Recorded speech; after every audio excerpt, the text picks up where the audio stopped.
tardes. Como todos los sábados estamos aquí con ustedes para tratar de comprender cómo y por qué el mundo gira al revés, y uno de los temas, claro, importantes de la política internacional tiene que ver con Siria, con esta guerra civil, con los enfrentamientos y la intervención ahora militar de Rusia. Tenemos un informe preparado al respecto que vamos a compartir y además vamos a dialogar. Está con nosotros también José Nathanson, periodista de la casa, que además tenemos muchos otros temas que en realidad están cercanos a Siria, ¿no? Parece que estamos hablando de una zona con muchos temas importantes. Sí, efectivamente, están relacionados. Vamos a estar hablando también, Pedro y Telma, del atentado que ocurrió el sábado pasado en Turquía, un centenar de muertos, un atentado feroz, muy dramático. Vamos a tratar de analizar un poco el background del atentado y cómo algunas cuestiones se entrecruzan, ¿no? Mencionabas recién la cuestión siria, el Estado Islámico, la cuestión de la independencia, la autonomía de los kurdos. Todo esto está entrecruzado y entrelazado en el atentado que ocurrió en Turquía. Vamos a estar analizando esto en un rato también. Y cómo juegan las grandes potencias, Sí, ¿no? Porque juegan por todos lados. Sí. Especialmente, como vamos a ver en el primer informe, el tema Rusia, ¿no? Porque la verdad que Vladimir Putin está tomando acciones que llaman mucho la atención. Pero bueno, vamos a analizar. Justamente estás viajando a Rusia.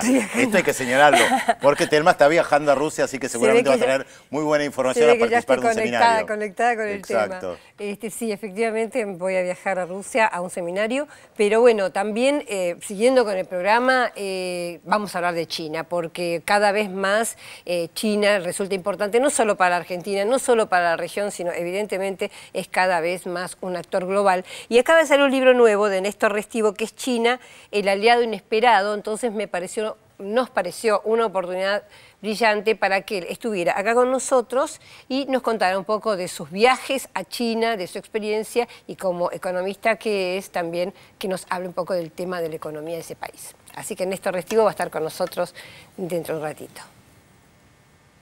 El gobierno de Rusia decidió abandonar el terreno diplomático y pasar a la acción militar directa en apoyo del gobierno de Siria.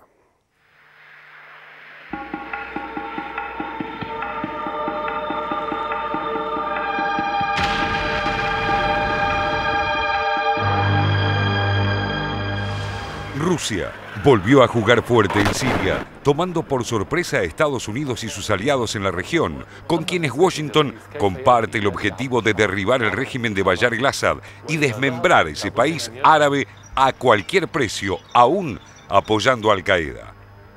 Si hasta hace algunos meses Moscú había limitado mayormente sus acciones a favor de el-Assad al terreno diplomático y al suministro de armamento para fortalecerlo frente a las variadas milicias que controlan partes del país, a partir de septiembre de 2015 pasó a la fase de las operaciones militares abiertas.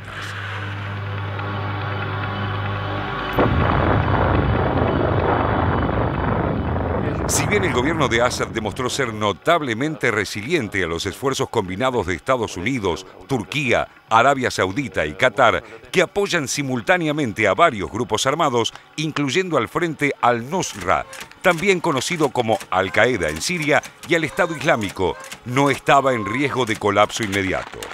Pero los 4 años de guerra civil desgastaron al ejército sirio, que al no poder combatir en tantos frentes al mismo tiempo, privilegió la protección de Damasco, ubicada al sur, y de una serie de corredores estratégicos en la zona oeste del país para evitar el aislamiento de la capital. Esto permitió que los insurgentes lograran controlar un amplio territorio al norte y este de Siria. Россия всегда твердо и последовательно выступала против терроризма во всех его формах. Сегодня мы оказываем военно-техническую помощь и Ираку, и Сирии, другим странам региона, которые ведут борьбу с террористическими группировками. Считаем огромной ошибкой отказ от сотрудничества с сирийскими властями, правительственной армией, с теми, кто мужественно лицом к лицу сражается с террором. Надо, наконец, признать, что кроме правительственных войск президента Асада, а также курдского ополчения в Сирии с исламским государством и другими террористическими организациями, реально никто не борется. La cercanía de los combates al puerto sirio de Tartus, donde Rusia tiene una base naval, que constituye uno de sus recursos estratégicos más preciados en la medida en que garantiza el acceso al mar Mediterráneo de su flota del Mar Negro, podría haber acelerado la decisión de iniciar una serie de ataques aéreos sin precedentes contra bases de los diversos grupos de opositores armados que luchan contra al-Assad.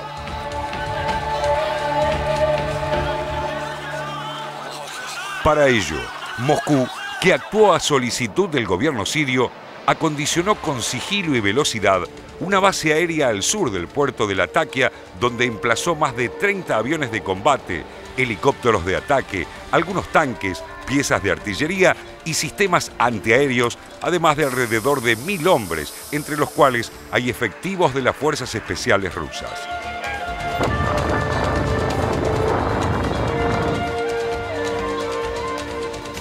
Los ataques aéreos comenzaron en la provincia de Homs el 30 de septiembre y se sucedieron desde esa fecha con regularidad contra bases de varios grupos armados. Esto permitió al ejército sirio lanzar una ofensiva apoyado por fuerzas iraníes y pertenecientes a la milicia libanesa Hezbollah, mediante la que estaría recuperando territorio rápidamente.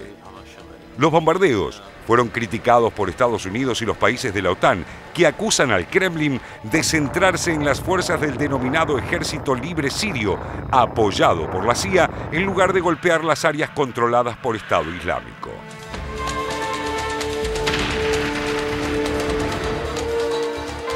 I find these airstrikes to be reckless and indiscriminate. They are having exactly the opposite effect of what Russia has claimed that they want to do. They've claimed publicly that they want to fight ISIL. In reality, these reckless, these indiscriminate, these irresponsible airstrikes have had the effect and will have the effect only of prolonging the suffering of the Syrian people. Las estrechas relaciones entre Rusia y Siria se consolidaron tras la independencia del país árabe en 1946, fecha desde la que recibieron constante ayuda militar de la Unión Soviética, sobre todo durante la Guerra Fría. La base naval rusa en Tartus comenzó a funcionar en 1971 y mediante un acuerdo entre los dos países, miles de oficiales sirios estudiaron en Moscú. Desde 2011, y a partir de la intensificación de la guerra civil, el Kremlin usó su poder de veto en el Consejo de Seguridad para evitar una resolución de la ONU que hubiera autorizado bombardeos de la OTAN en Siria y realizó una gestión para eliminar las armas químicas del arsenal de Assad. Vladimir Putin también tiene un objetivo más doméstico al atacar a la insurgencia que lucha contra Assad: eliminar a los numerosos combatientes chechenos que se sumaron desde el Cáucaso ruso a la guerra civil siria.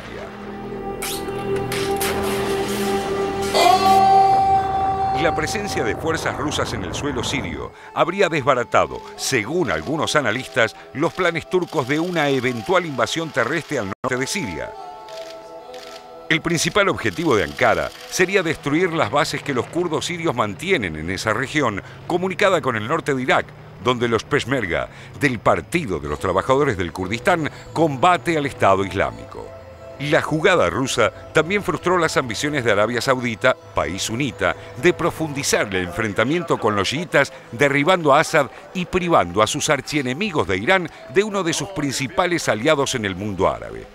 En este contexto, Estados Unidos se limitó a incrementar su provisión de armas de última generación a los grupos salafistas que combaten contra Assad, pero mantiene en alerta a sus fuerzas de Medio Oriente. Let's first start with a first understanding between Russia and the US, which I think is urgent, and then move clearly into the regional context, because without, and we learned in Geneva too, without a regional involvement in discussions, not only in the conflict, there will not be an end to the conflict. Por el momento, se trata de una guerra por delegación entre Washington y Moscú en el teatro de operaciones sirio. Un escenario peligroso que podría poner a ambas potencias en un curso de confrontación que no existía desde la Guerra Fría.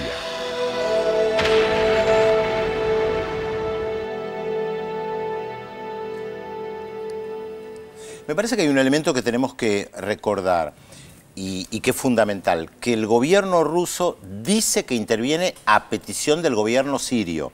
A diferencia de Estados Unidos, la OTAN, Francia, que mandan a bombardear, pero que va en contra del gobierno. Incluso sin autorización de Naciones Unidas. Sin autorización de Naciones Unidas. Habría que ver, yo no soy jurista, habría que ver si desde la legalidad internacional, si un gobierno solicita tu intervención, si vos podés intervenir. ¿Tiene que ceder el espacio aéreo? Sí, es así. Supongo que Las únicas dos formas que hay de que un ejército extranjero intervenga en otro país es o por decisión de Naciones Unidas del Consejo de Seguridad o por petición del país en cuestión que pide ayuda a X otro país para... O sea que esto implicaría una legalidad internacional que por eso tanto los medios de comunicación rusos lo resaltan, a pedido del gobierno.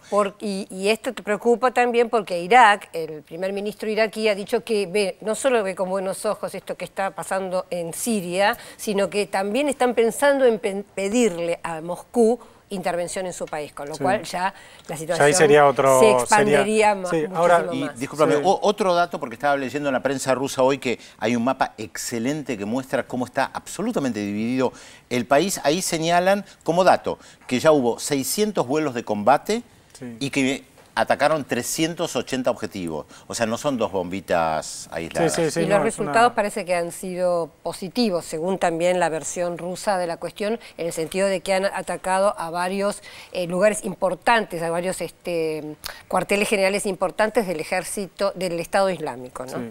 Yo por lo menos por ahí ustedes tienen en la cabeza algún otro episodio, pero desde el final de la Guerra Fría y sacando el conflicto de Ucrania, yo no recuerdo una intervención geopolítica de Rusia tan decidida como esta, digamos, ¿no? Realmente es un cambio... Fuera de su espacio, Chechenia. Claro, como Chechenia, como Ucrania, donde estamos ahí en el límite de la frontera entre Rusia, la vieja Unión Soviética y demás. Ahora, una intervención tan decidida de Rusia fuera de su espacio de influencia inmediato, yo por lo menos desde el final de la Guerra Fría, yo no recuerdo. Lo que pasa es que en cierta medida es espacio de influencia inmediato en el sentido de que tiene la base militar de Tartus, que está ahí, y también tienen, digamos, cedida por los sirios la Latakia, que también está siendo ocupada por Rusia. De hecho, esa ciudad es fundamental en este escenario porque es de donde proviene la familia de Al-Assad y es de donde se especula como plan B que se podría trasladar el gobierno en caso de que cayera Damasco. Que está sobre el Mediterráneo, que es la franja que todavía controla el gobierno. Si cae el ataque, cae todo. También hay que decir que el ejército sirio está muy desgastado después de un par de años de una guerra civil larga y cruenta, en el cual empezó como una rebelión, después una resistencia, intervino el Estado Islámico, las potencias occidentales, o sea, ya son muchos años de un Estado que me parece que está desgastado, digamos. Y pérdida de hombres, porque también muchos de los militares que estaban con el ejército se pasaron a la oposición. Efectivamente, hubo deserciones por todos lados, hay una crisis de refugiados, se habla mucho de los refugiados de Europa y también de los refugiados sirios fuera, aquello en Turquía, en Líbano, etcétera. Ahora hay una cantidad de desplazamientos internos que parece que es absolutamente infernal, de gente que va de un pueblo a otro. Sí, incluso hay carreteras, por ejemplo, autopistas que salen de Damasco y van a otras zonas del país que están totalmente bloqueadas y empieza una zona dominada por otro grupo, digamos, realmente es grave. Yo quería retomar un poco lo que decías vos, José, en el sentido de esta novedad de Rusia y además también lo que me llama la atención es la posición del presidente Putin en relación a la geopolítica internacional, porque no solo está tomando una acción como es nada menos que una acción militar, sino también está llevando a cabo acciones diplomáticas y acciones a nivel geoestratégico muy importantes. Fíjate, en esta semana se reunió en Sochi con el ministro de Defensa de Arabia Saudita y el ministro de Defensa de los Emiratos Árabes. Tuvo reuniones, por supuesto, con la gente vinculada con Irán. A Estados Unidos le propuso enviar a Medvedev como cabeza de una delegación para acordar en forma una especie de coalición para actuar en conjunto. Se reunió con Netanyahu en Moscú, con Hollande y Merkel a principios de octubre. Es decir, está tomando realmente un juego, como él como el líder de un cambio en esta zona. Sí, una de las novedades, por lo menos de este último tiempo, es la reaparición de Rusia como un jugador global, que lo había sido prácticamente, no sé si toda su historia, pero buena parte de su historia, había perdido ese lugar. El 19 y el 20. Claro, por lo menos durante un par de siglos. Durante un par de siglos lo había sido, había perdido ese lugar momentáneamente, pero estamos viendo que fue una pérdida de ese protagonismo momentánea, digamos, pues la verdad que está recuperando una actuación geopolítica, incluso lo vemos en América Latina, lo vemos en los viajes de Putin, en las alianzas estratégicas que ha firmado con Argentina, con Brasil, con Venezuela y con otros países, y lo vemos también, no sé si la han visto, pero la tercera temporada de House of Cards es claramente un Putin en tensión con el presidente norteamericano. Es un Putin un poco más alto y tal vez un poco más prepotente, el Putin de la ficción. Pero es obvio, porque tiene es una caricatura de Putin. Es una caricatura. Pero jugando sutil, muy fuertemente en Medio Oriente, digamos, ¿no? Jugando fuertemente en Medio Oriente. Entonces ahí hay también algo... A veces la televisión refleja. Yo insisto en que no solamente tiene que ver con una decisión, digamos, de ser, bueno, y una figura a nivel internacional, sino que realmente el caso Siria lo afecta en forma directa, lo mismo que el caso Ucrania. Es decir, no es un país cualquiera. Hay intereses, claro. Hay intereses vitales de Rusia. No es un interés simplemente por el petróleo que puede tener Estados Unidos o por dominar una región. Es un interés vital. Si cae Siria y podría caer Irán, realmente para Rusia significaría un debilitamiento muy grande. Y de hecho estuvo reunido con la Comunidad de Estados Independientes. ¿Ustedes se acuerdan lo que era la Comunidad de Estados Independientes? Después de la disolución de la Unión Soviética. Exacto, era como con 6 países. Las ex repúblicas soviéticas. El sucesor de la Unión Soviética, bueno, estuvo reunido con los 6 países y comentó que ahora, según supongo yo que sus espionaje se lo debe haber indicado, ahora el Estado Islámico tiene como intención ir penetrando Asia Central, los países de Asia Central, Turkmenistán, Kazajistán, etcétera. Entonces, con fuertes poblaciones musulmanas, recordémoslo. Claro, y también un cinturón para Rusia, es decir, también son países limítrofes. Sí, ese como sería su segundo perímetro de seguridad, uno podría decir, digamos. Está su frontera y después es su segundo. Ahora, también hay una cuestión que me parece una otra posible línea de análisis, es la relación del Estado ruso con el islamismo, digamos. No es la primera vez que Rusia enfrenta, como está enfrentando acá con los bombardeos al Estado Islámico, o que está, en Afganistán. Rusia tuvo una participación durante muchos años muy... 10 años. En Chechenia, digamos. Hay una historia también, ¿no?, de Rusia enfrentada, en algunos casos, a grupos, a organizaciones o a estados islámicos. Digamos. Ahora, hay una línea de indagación ahí posible. Hay algo problemático acá respecto de Siria en lo concreto, que yo la verdad no le veo la resolución. Porque tanto Rusia como Estados Unidos o Francia o los que intervienen en Siria bombardean, en principio lo que ellos dicen, los mismos objetivos, los mismos grupos. Pero desde lo político el objetivo es diferente. No el militar. El objetivo es con Assad o sin Assad. Exactamente. No es lo mismo, Rusia dice cualquier negociación pasa con el presidente actual. Y Estados Unidos resolvemos la cuestión. Exactamente. Esa, o sea, y Estados Unidos y Francia dicen lo contrario. No hay solución con Assad en el poder. Incluso tampoco hay acuerdo en quiénes son terroristas y quiénes no son terroristas. O sea, no hay un acuerdo total en sí. Pero todos están en contra del Estado Islámico.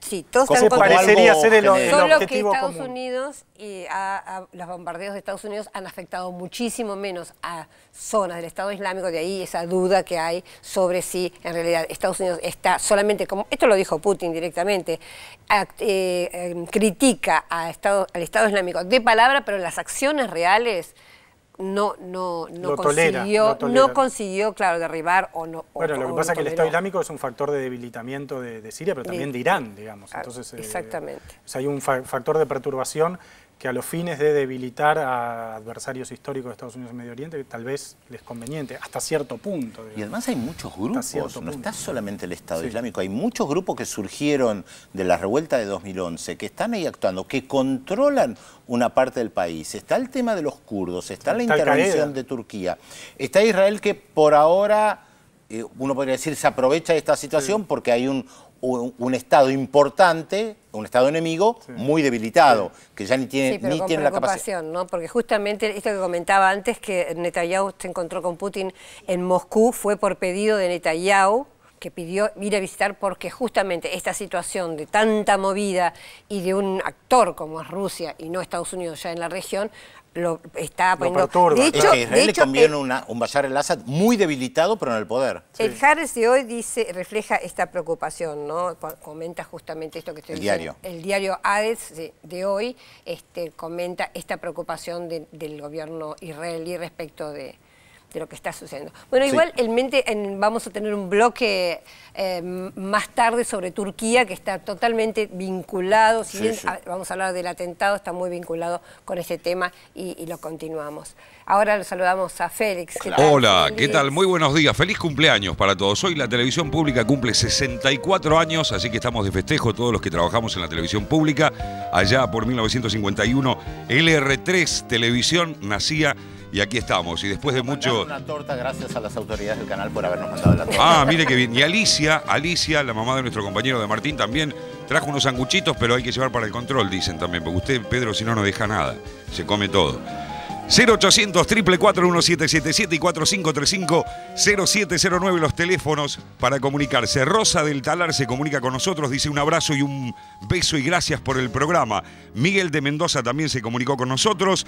Javier Bolchinsky de Villa Crespo recuerda el debate que tuvieron los representantes de Palestina e Israel en nuestro país, los embajadores aquí en Visión 7 Internacional hace algunos años. Hace muchos años. Exactamente. Nos dice Javier, ¿por qué no se repite, sobre todo ahora que han recrudecido los enfrentamientos entre los palestinos e israelíes? Dice, ¿por qué no llaman a los embajadores de Palestina y de Israel y hacemos el debate en Visión 7 Internacional? Excelente idea. Se los podría invitar, ¿no? Lo hacemos público. Bueno, si nos están viendo el programa o no, los invitamos a nuestro programa sábado que viene, tanto al embajador de Palestina como a la embajadora de Israel, a que vengan acá a debatir entre ellos. Muy buena idea. Un excelente para realmente tener una conexión directa, ¿no?, de lo que está pasando. Exactamente. Acá. Bueno, ya saben. Buenísimo.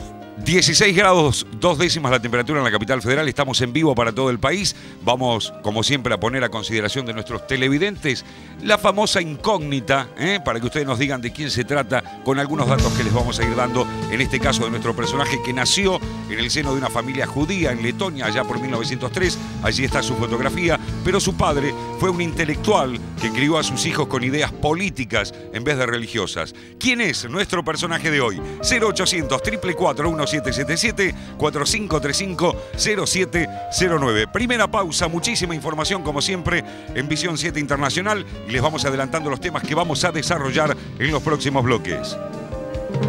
China y América Latina. En nuestros estudios, el periodista Ernesto Restivo, director de la revista Tang Tai, analiza la presencia del gigante asiático en la región. Y además, el laberinto turco. Los recientes atentados enturbian aún más la situación del país ante la proximidad de nuevas elecciones generales. Todo esto y mucho más, como siempre, se lo contamos luego de la pausa, aquí en Visión 7 Internacional por la televisión pública que hoy cumple años. Ya volvemos.